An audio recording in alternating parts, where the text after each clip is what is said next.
JBN, we keep you informed. I am Michelle Jones, and in the news, man kills self after allegedly shooting girlfriend and neighbor.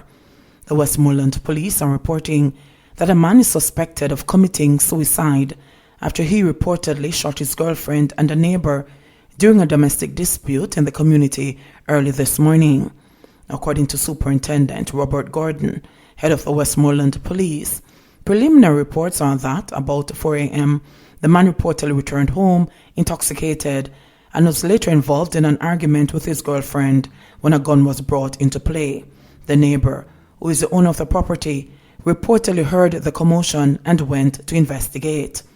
He allegedly wrestled with the armed man in an attempt to disarm him and was subsequently shot in the leg, while his girlfriend was shot in the arm. It is further reported that the alleged attacker then retreated to the bathroom where he shot himself dead.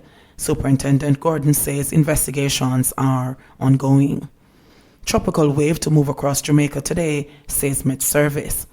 The Met Service of Jamaica says a tropical wave is expected to move across the island later today with a frontal system within the vicinity of the island.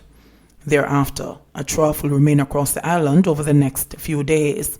According to the Met Service, isolated showers across northeastern parishes can be expected this morning, followed by scattered showers and thunderstorms across most parishes in the afternoon. The forecast is for morning showers and thunderstorms across northeastern parishes on Friday. The Met Service said the weather is expected to be mostly cloudy with scattered afternoon showers and isolated thunderstorms across most parishes. Windy conditions are also expected mainly across the north coast. The public is being advised to expect scattered showers over the weekend as well. Meanwhile, the Met Service warned that weather conditions remain unstable over the southwestern Caribbean Sea even after the passage of tropical cyclone Iota. It said there is currently a low chance that a broad area of low pressure located just off the north coast of Panama will further develop over the next few days. Murder wave tops agenda as Jamaica's Crime Monitoring and Oversight Committee prepares to update the nation on its deliberations. Stakeholders will be acutely aware that the wave of violence flowing for decades is still at crisis proportions. Despite a slew of coronavirus quarantines and the nighttime curfews that have turned communities into ghost towns over the last 8 months, murders and shootings have had negligible declines. Up to November 15 this year, 1,133 people had been murdered, 21 fewer than for the corresponding period in 2019. This year's 1,108 shootings are 5 fewer than the last year's total. Murders have fallen in 9 of the country's 19 police divisions, with Kingston Western presenting the gravest threat, with 86 deaths, a 65% rise over last year's 52. Shootings have soared there by 80%. Those statistics are telling signs of the dilemma for commanding officer of the Kingston Western Police Division, Superintendent Leighton Gray. Gangs have splintered in the crime-plagued sector of Jamaica's capital, with breakaway mini-dons engaging in internecine battles. The coronavirus pandemic has complicated the crisis, he said. I believe now that with the COVID situation that exists, some of the persons, in my own estimation, I think they're actually becoming desperate in terms of trying to eke out an existence. They're actually fighting for some spoils. The Tivoli Gardens young generation and the Scream Corner gangs are among several that have asserted independence from the system, a powerful code maintained by enforcers like now jailed mobster Christopher Dodos Coke, whose iron hand transformed Tivoli Gardens into a personal fiefdom. Others in nearby Denham Town are also resisting the unwritten laws of the criminal underworld. However, the Tivoli gang, who really believe that they are the dominant gang, are insistent and want to dominate the space. So that is what is creating some of the conflict, Gray said. Those gangs are among 250 plaguing the corporate area, with nearly 140 others operating elsewhere in the country. A Kingston Western resident who spoke on Wednesday said that crime and violence is inevitable, perhaps as expected as sunrise and sunset. Things always are going around here. I want in a company news. People are get shot, people are get killed same way. I want the soldiers them the right so. Them a little youth no care, the resident, declining to be named, said. You know how get a system stay. You have to live with it, and if you can move out of it, you move. Other major crimes such as robberies, break-ins, aggravated assault, larceny and rape are significantly down in Kingston Western, Gray said, but he knows that bloodshed invokes maximum fear, diminishing other gains. The police commander is hopeful that additional support will roll in well before Christmas. We are fully aware that at this time, you will tend to have more persons come in and commit robberies and so forth.